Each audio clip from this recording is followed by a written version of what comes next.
The identities of the troops who lost their lives in a recent conflict with M23 rebels in the Eastern Democratic Republic of the Congo, DRC, have been made public by the South African National Defense Force. Calls to bring the South Africans in the DRC home have been triggered by their deaths. The families of dead servicemen have received condolences from military leaders and Defense Minister Angie Motshekga. When their bodies will be returned from the DRC is still unknown. The soldiers, according to the SANDF, were a part of the SANDF contingent that was sent to the area as part of the United Nations Organization Stabilization Mission in the Democratic Republic of the Congo, MONUSCO, and the Southern African Development Community Mission in the Democratic Republic of the Congo, SAMIDRC. They confronted the M23 armed gang with amazing bravery, the SAN said. The following are the names of our valiant fallen soldiers. Sergeant William Eddie Kola, Staff. Sergeant Molalihi, Staff Molalihi, Ishmael. Schwalane Theophilus Seep, Staff Sergeant. Matome Justice Melissa, Corporal. Rini Nemavalani, Corporal. McDonald Morio, Lance Bombardier Itumaling. Malapo, Lance Corporal Tsek Moffat. Raswiswi, Lance Corporal Metz Stansley. Sebutane Richard Choco, Rifleman. The Rifleman Malyalik, Derek. Chidiso Andres Mobile, Rifleman. Calvin Lewis Moagi, Rifleman. Mokeet, Rifleman Mobe, Joseph. Individual Stridum, Peter Jacobus.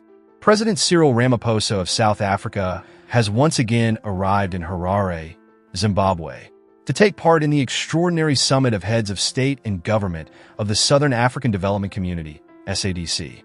The deteriorating security situation in the Democratic Republic of the Congo, DRC, a pressing issue for the region, is expected to be the main topic of the high-level conference.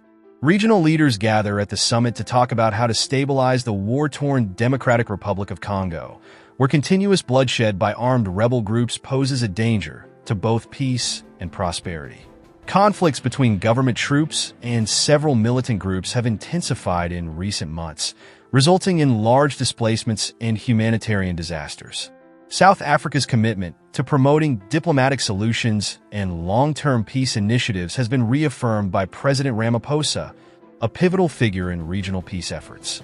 He underlined the need of coordinated regional effort in tackling security issues as soon as he arrived in Harare. The whole SADC region is impacted by the situation in the DRC.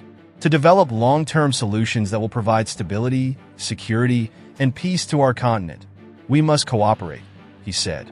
Discussions for bolstering SAC's diplomatic and military involvement in the DRC will be part of the meeting. It is anticipated that regional leaders will evaluate the SADC mission in the DRC's SAMIDRC efficacy and investigate fresh approaches to reducing violence, safeguarding people, and assisting the Congolese government in re-establishing order. The summit's host, Zimbabwean President Emmerson Mnangagwa, greeted the attending heads of state and emphasized the need of cooperation and swift action. The region's commitment to tackling the situation is shown by the participation of other SADC member state leaders in the talks. With decades of violence driven by political unrest, ethnic conflicts, and rivalry for natural resources, the Democratic Republic of the Congo continues to rank among Africa's most unstable countries. Although SADC has always participated in mediation and peacekeeping missions, the current unrest necessitates a fresh commitment. All eyes will be on the regional leaders' decisions and how they could affect the DRC's peace restoration as the meeting goes on. The involvement of President Ramaphosa highlights South Africa's continued leadership in regional diplomacy and conflict settlement. Following the deaths of 13 South African troops in the Democratic Republic of the Congo, DRC, there have been increasing calls for President Cyril Ramaphosa to address the country. Political leaders, opposition leaders, and security experts are pleading with the president to clarify South Africa's military engagement in the area and to provide a strategic strategy to stop more deaths as tensions in Goma continue to rise. The terrible deaths of its troops who were a part of a United Nations peacekeeping operation have been verified by the South African National Defense Force, SANDF. Although the exact circumstances of their deaths are still unknown, rumors suggest that they were caught up in the growing war between the M23 rebel group and Congolese soldiers. The administration has come under fire for how it has handled the situation, and there have been demands for openness about the real intent and dangers of the military operation. There are others who question the ongoing involvement in a war that is becoming more and more unstable.